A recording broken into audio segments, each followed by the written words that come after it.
दोस्तों ये है मेरा ग्रो एप्लीकेशन।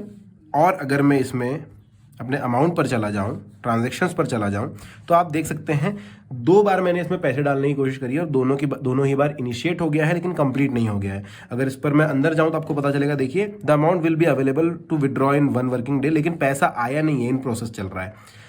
क्योंकि आप देख सकते हैं यहाँ पर 0 रुपये बैलेंस दिखा रहा है। अब ऐसा क्यों हो रहा है? बहुत सारे लोगों के साथ ऐसा हो रहा है कि भाई पैसे ऐड नहीं हो पा रहे। अब ऐसा क्यों हो रहा है वो मैं आपको बता देता हूँ, ध्यान से देखिए। और कैसे आप ठीक कर सकते हो, पैसे कैसे ऐड कर सकते हो। जब आप ऐड मनी पर जा रहे हो ना, तो यहाँ पर आप अमाउंट डालते हो और बिना कुछ सोचे समझे ऐड मनी का बटन दबा देते हो।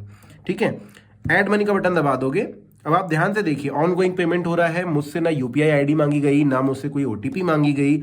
ये थोड़ी देर तक प्रोसेस होगा और इसके बाद, और ये देखिए पेमेंट इनिशिएटेड। भाई आपने कुछ मुझसे लिया ही नहीं। अब ऐसा क्यों हुआ मैं आपको वापस ध्यान से देखिए बताता हूँ। जब आप यहाँ पर ऐड मनी का बटन दबा रहे हो, यहाँ पर पैसे डाल रहे हो, तो नीचे क्या सिलेक्टेड है आप देखिए ध्यान से, आपका बैंक अकाउंट सिलेक्टेड है। और मोड ऑफ पेमेंट क्या है? मोड ऑफ पेमेंट क्या है दोस्तों? ये है ग्रो की यूपीआई। अब देखिए ये इन्होंने डिफॉल्ट कर दिए। यहाँ पर जब आप ऐड मनी करने जाते हो ये सिलेक्टेड होती है ग्रो यूपीआई। ठीक है, और ग्रो यूपीआई अगर आपने अभी तक सेट नहीं करी है, ग्रो पे जो है वो अभी तक अगर आपने सेट नहीं किया है, तो वो पेमेंट कैसे इनिशिएट होगी ना, तो अटक जाती है और आपको लगता है पैसे ऐड नहीं हो पा रहे हैं। ध्यान दीजिए, ग्रो पे पर आप जब ग्रो एप्लीकेशन पर आ रहे हैं, आप ग्रो के पे ऑप्शन पर जाइए। यहाँ पर जाकर के आप अपना बैलेंस चेक करने की कोशिश कीजिए कैसे भी, तो आपको अकाउंट ऐड करने के लिए कहा जाएगा, वो कीजिए और फिर उसका यूपीआई सेटअप कीजिए। फिलहाल अगर आपको नहीं करना है इतना सब तामझाम, तो आप ऐड मनी का बटन दबाइए, अपना अमाउंट डालिए, मोड ऑफ पेमेंट यहाँ पर एरो दिख रहा है, इस पर सिलेक्ट कीजिए और यहाँ से देखिए दोनों चीजें आएगी। जो बैंक आपने दिए हुए ना ग्रो को, वो आएंगी लेकिन काम कुछ नहीं करेंगे। तो आपको मोर ऑप्शंस का बटन दबाना है और इसके बाद अंदर जाकर देखिए यूपीआई लिखा हुआ है, डायरेक्ट यूपीआई यहाँ पर ही काम नहीं कर रही है। आपको जाना है जीपे, फोन पे या अदर यूपीआई एप्लीकेशन के ऊपर। जैसे मैं जीपे सेलेक्ट कर लेता हूँ, मान लीजिए आपका पेटीएम है, पेटीएम यहाँ से आप न्यू यूपीआई डाल के पेटीएम का वो यूपीआई आईडी डाल देना, वहाँ से वो मांग लेगा पैसे। मैं जीपे कर रहा हूँ तो यहाँ पर जीपे मैंने सिलेक्ट कर लिया। अब देखिए ध्यान से कि यहाँ पर भी जब आप जीपे सेलेक्ट कर रहे हो तो यहाँ पर यूपीआई का बैंक कौन सा है, सेंट्रल बैंक, वो ध्यान देना है। या फिर आप चाहे तो अभी चेंज कर दीजिए, बाद में चेंज करने का मौका नहीं मिलेगा। मैं सेंट्रल बैंक ही रख रहा हूँ। ऐड 100 करेंगे, अब ये मुझे रिडायरेक्ट करेगा जीपे पर। ये देखिए गूगल पे पर इसने रिडायरेक्ट कर दिया, गूगल पे आ चुका है। इसमें मुझे चेक करना है कि बैंक अकाउंट सेम है या नहीं, जो मैंने वहां देखा था। देखिए सेंट्रल बैंक ही है। अगर मैं कोटक बैंक पर चला जाऊंगा तो ये पेमेंट फेल हो जाएगी। मैं दिखा देता हूँ आपको। पे करूंगा, अपना यूपीआई पिन डालूंगा और ये पेमेंट देखिए फेल होने वाली है।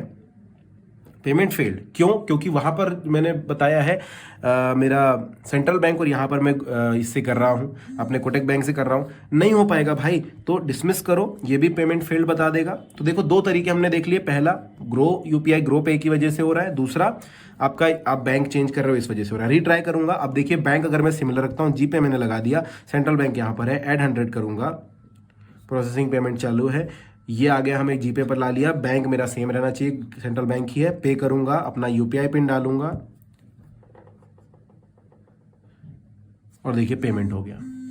अब चलते हैं ग्रो पर, ग्रो पर देखते हैं आया कि नहीं। और देखिए ग्रो पर भी पैसे आ चुके हैं। बैक आऊंगा, इधर आता हूं और इसको रिफ्रेश कर लेते हैं। यहां पर आएंगे और आप देखते हो 100 रुपये आ गए।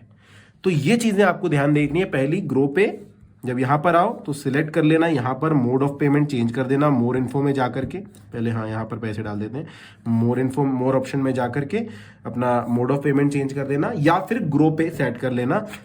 और तीसरा एक ही कारण हो सकता है, इसके बाद 2 और कारण हो सकते हैं पेमेंट फेल्ड होने का। पहला कि आपका बैंक सर्वर काम नहीं कर रहा, और दूसरा कि आपके बैंक में पैसे नहीं है। इसके अलावा कोई भी कारण नहीं हो सकते हैं कि अब इतने होने के बाद भी आपका कोई पेमेंट फेल हो। अगर आपको अभी भी कोई क्वेश्चन है, क्लैरिटी नहीं मिली है, तो आप मुझसे पूछ सकते हैं कमेंट सेक्शन में। लाइक, सब्सक्राइब अपने दोस्तों के साथ शेयर जरूर कीजिए, क्योंकि उनके भी पेमेंट फेल हो रहे हो तो उन्हें भी पता चल जाएगा क्या वजह है। धन्यवाद।